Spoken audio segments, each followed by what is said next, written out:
Okay, so hopefully we ended up with something like this. Just playing around with it a bit, so hopefully not messed it up at all. But basically we were asking for the number, and then we were going to then convert it across. So let's just make sure it works. So 1, 2, 3, 4 converts into the equivalent characters. I don't need print number in, that's just extra. Don't know where that was coming from. 4, 5, 6, 7 is converted across. Now, what I'm going to do is actually I'm going to separate stuff out into functions. Because it just ends up making our life easier, tidier, and provides modularity so we can check individual parts of our program better. So here I've got this whole number in part, so maybe I want to take that and put it in its own function. So let's do that as def gets number. Now I need to make sure everything is in the correct place. And at the end of that, I want to output, or I want to return the number in. And so down here, if I get the number in is going to equal the get number function. Okay, let's see if that works. Yay, okay, so let's check it works in the negative. Okay, cool. So basically when I call this function, it's going to get the number, which is going to ask for the number, check it's a digit. If it's not a digit, it's going to keep repeating the question until they enter a digit. Once they've finally entered something that's all digits, it's going to return the number. Easy-ish. Okay, so what about the opposite of that? Let's do another one for inputting. And this time we're going to input our Napoli number with the aim of converting it back to the original number. Well, not the original number, to the Arabic number. I'm going to stick with Arabic number. I have issues about believing that I've got the right.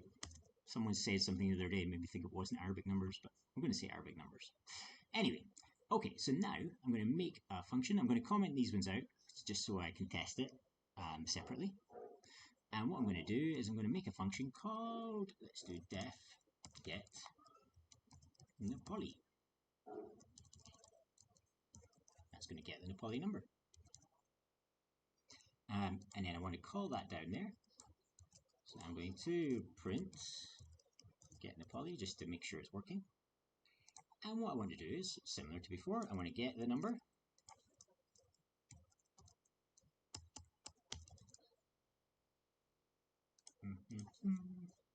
And then this time, I want to check, not is it a digit, but I want to check, is it in this array?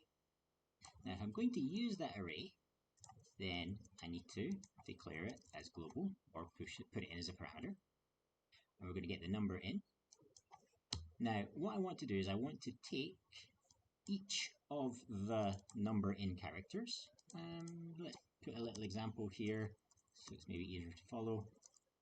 So example number in, and let's say we're going to change it to be that there.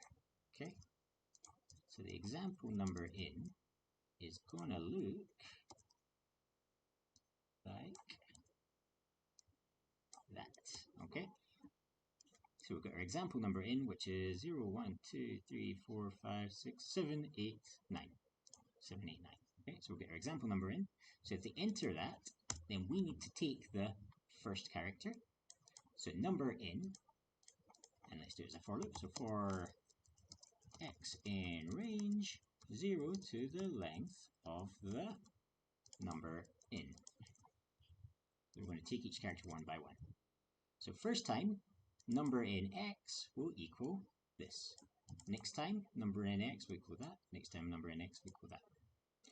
So now what I want to do is I want to compare it with my Napoli numbers. So I can do for y in range 0 to the length of the Napoli numbers. Now notice I've probably got way too many in here that I don't need. I could probably just do it from 0 to 9 to check it, but it's fine. It's not going to break my program, it's just going to slow it down a bit. And then I want to say that if the number in at x is in, not as in, sorry, that's equals the Napoli number at position y. Now the whole is in thing is a shortcut way Python can do it, but we can't really use that for exams, so we've got to keep it more simple for now, or more complex, but more ground level. I don't know. More. I don't know, first principles, let's call it that. So if the number in at x, so if this equals this character, then what I want to do, I don't want to, basically I want to say that that's okay. So I'm going to have a variable at the start here that's going to be that found is going to start at false. So it's assuming that it's wrong. So if I go through, if I take the first character and I go through all of these and it's not been found, or if it has been found at any point, then I want to say that found equals true, okay? Because it has been found along there. Now, if it doesn't get found, that means that found will be false at the end of this for loop. So here we can say if not found, i.e. if found is false, then we can say that it's not, that doesn't matter what the other ones are. If this one's not found, if this one is not a Napoli character, doesn't matter. The whole thing is going to be rejected. So we can try and return, or we could say that found equals, we've already said found equals false. We could print not found, or something to that effect.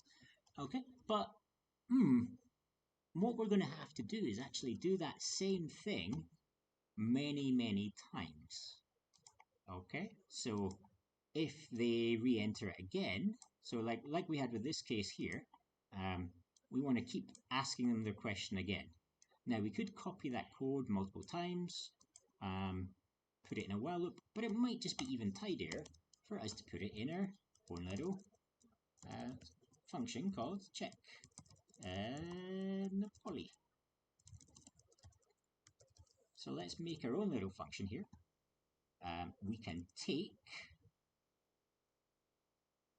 this stuff and put it into that function there. And instead of printing, we are going to return. If it's not found, then we're going to return false. Now, if we get to the end of everything and it's never not been found, then we can return true because we know that it's an acceptable range. Okay, we can maybe go through that again in a second. Or now, so let's say we take that, let's say we have an A here. Found is false. We take the first character, which is A, and then we go through the array. Now, it does not appear on this array, so therefore, found is still equal to false. So if it's false, then we return false and say, no, this A is not an acceptable character. However, if we were to take an acceptable character, we'd do this. We'd set that to be, the first one to be 6. We'd then go through it. We'd say, yes, it is in the array, so therefore found is true. So then we don't do anything here. We just go on to the next character. Again, found is true. We go on to the next character, found is true, and so on from there. Okay, and at the end, if we've gone through them all, then we know that it is true. So then, when we come back to our Napoli here, we can call this function up here called check Napoli. And again, it's going to be very similar to what we did with our other thing here. So while not is digit, blah, blah, blah. So, I mean, we're basically taking that and combining it with this thing here. Now remember, while check Napoli is going to return true or false, it's going to return true if it is accepted. So we only want to repeat the loop if it is not accepted. So while not check Napoli, and what are we checking? We're checking the number in. And at the end, we're going to return the number in as the accepted value. Okay, so let's say we take this, we're going to put it into here, check the poly. We don't need that anymore. I can get rid of that. Okay, we're going to check the poly against with the number in. So this is this value here. So then we're going to take each of these one by one and make sure it's in the array. If it's not, if one of these is not in the array, then we're going to do the repeat. So we're going to say, sorry, not a Nepali character, Nepali number. Okay, sorry, not a Nepali number. And then we're going to ask them to enter a number to convert into, enter a number to convert to Nepali. No, enter a, we want to do enter a Nepali number to convert. Let's do that instead, okay? So then we're going to, so obviously I've made a bit of a silly mistake there. Remember in the exams you get marks for doing like proper messages and things, so just be careful. Okay, so now it's going to check it until they've entered something that is a Nepali number, e.g. this, and then it's going to return that number, and that number is going to be returned back to here, where we are going to print it out. I hope. This may go very wrong. Okay, well, let's check and see. Oops, I wanted to copy that. Let's try that again. So if I put that number in there, oops, what was given takes 0, but was given 1. Check the poly, where's check poly? Oops, oops, oops. So here I've said check the poly, but what I want to check is the number in, because I've given it the number in here. So if I don't give it up there, it's not going to work. Try again.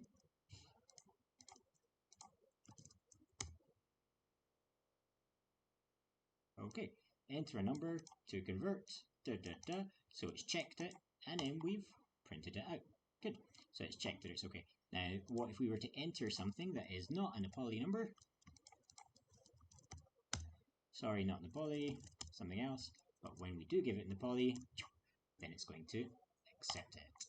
Alright, so that's maybe more functiony stuff. Now what we're going to do next is then convert that Nepali number back into Arabic numerals, or whatever they're called. Okay, see you soon.